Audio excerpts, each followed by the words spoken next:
of the genes for patience and pattern spotting. This body, a curious body, an observer body, trained well for celestial navigation and surveying, its claws laced through with the filaments of metal that allow it to sing not only to we, but to any starflyer it touches.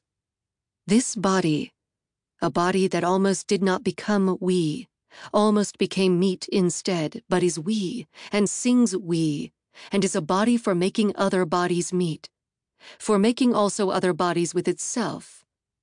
This body full of kits, and clever with its hands on the triggers of a starflyer's energy cannons. These bodies, singing in the we, singing together of the flesh of bodies who are not we, but have built starflyers and energy cannon, bodies who are meat and cannot sing, bodies who think language, who cry with their mouths and leak water from their eyes, who are clawless, but vicious in their own hunger to reach out, who have touched so much of the void home already, and dwell in it, and have come so very close to the jump gates behind which are all of our blood homes, new and old. These bodies sing. The clever meat dies like every other meat, like we do, but it does not remember what its dead meat knew. So we have brought down our sibling bodies onto one of their planets, not a blood home, but a dirt home, full of resources to scavenge, and we have rendered them up for usage, the meat and the resources both. To sing, hunger satisfied, to sing, understanding. Except another body provides counterpoint, a dissonant chord. This body, a curious body, an observer body, a stubborn and patrolling body, who has slipped sideways in and out of vision in the same sector of void for lo these many cycles, and remains a curious body even so. This body sings in the we, sings of a few clever meat bodies that do remember what their dead meat knew. But not all of them, not all the same knowing, not like the singing of the we. To think of a we that fragments, that does not flock, that remembers but could not hold the shape of a murmuration. We sing disturbance and we sing the hunger of reaching out, to think of fragmentation. We sing too, what does this clever meat have that we do not? What singing is their singing that we cannot hear?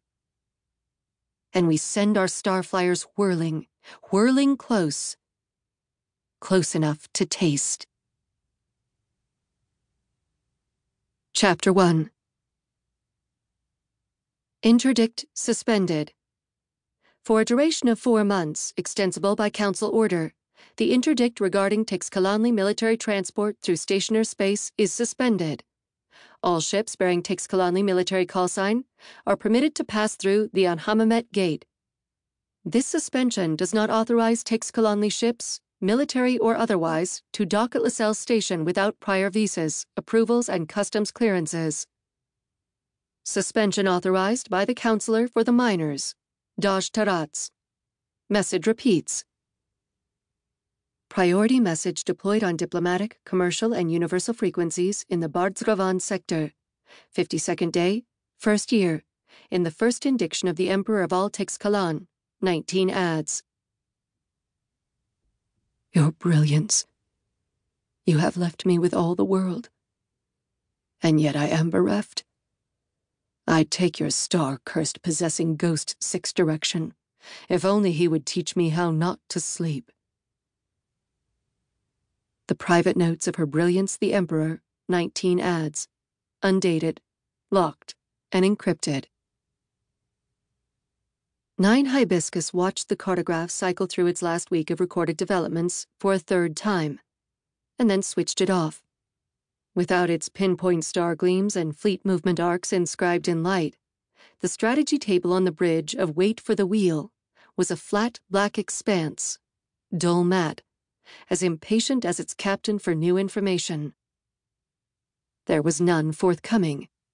Nine Hibiscus didn't need to watch the cartograph again.